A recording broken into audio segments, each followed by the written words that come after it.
Running is one of the highest calorie burning exercises. Now, in a growing world of obesity and high blood pressure, running is the best way to prevent it. Now, I think the hardest thing about running is staying consistent. And I think the hardest thing about the consistency is not having the reward factor.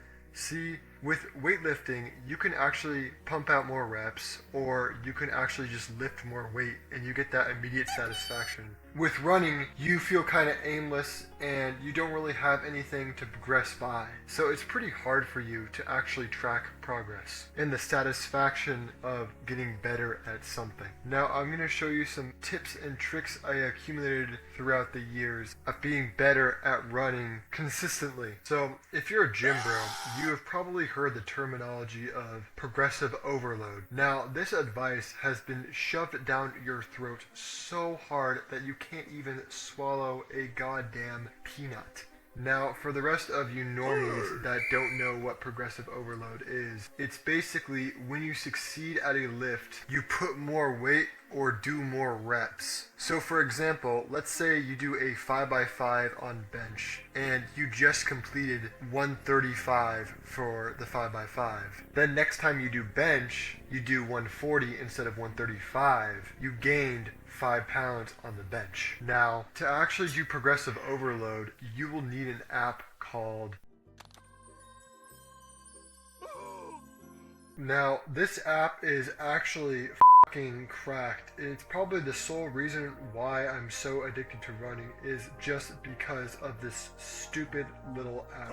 Now, the strategy with this app is that it can record your pace and also it can record your distance. So, like weightlifting, every time you complete the set or the workout, you can do more progression, you can put more weight.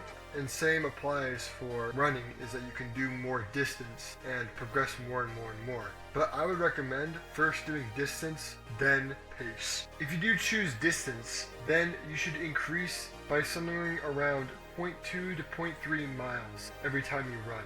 Now, it's because you want to make it almost like it's indistinguishable from your other runs. You are gaining more and more distance, but you just don't feel it. You're mentally preparing yourself for more distance. Say your beginning distance is 1 mile, but you want to go 3 miles. You slowly gain distance, 0.25 miles each run, eventually getting to that 3 mile mark. Then you go back to 2 miles and go faster by around 10 seconds per mile faster. You can also just repeat the same thing over and over again. Once you reach a goal, you can go back, go faster, reach a distance goal, go back, go faster, and just repeat the process. You will eventually get a lot better at running. And let's say you can't complete the distance, you can go back a couple steps. Actually, a mile is recommended in my opinion, and just start from there. So for example, if you fail 3 mile run, you just can't complete it, you go back to 2 miles. So you're not really losing that much progress because it's going to be made up in around like 4 days. So make it so it's manageable to make up, but make it so it's semi-significant that it will feel easier the next time you do a run. Now, there are different types of runs. These runs that I've been describing are called long runs, which should not feel effortless, but also you shouldn't feel like you're dying. It should be kind of a sweet spot in the middle.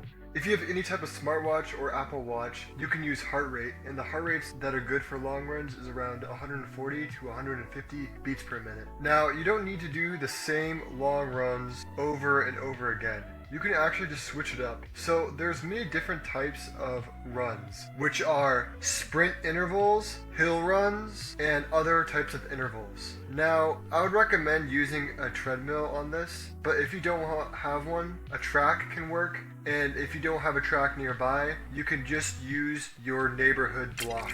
All the options that I just said all work. For specific workouts in the variation days, I'm going to put some workouts in the description below.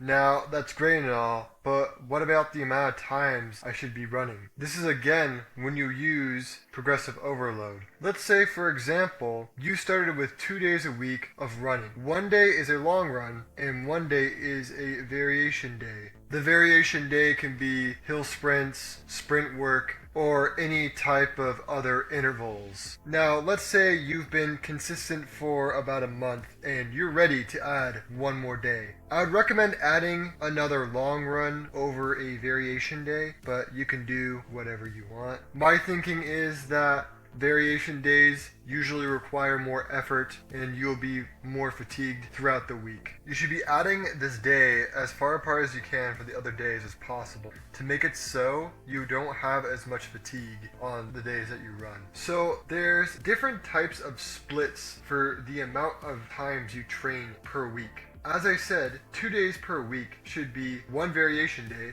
and one long run. 3 days a week should be 2 days of long run and 1 day of variation day. 4 days a week should be 2 long runs and 2 variation days. 5 to 6 days a week should be 2 variation days and the rest long run days. But you need to have 1 day of rest because then you'll make your body too fatigued.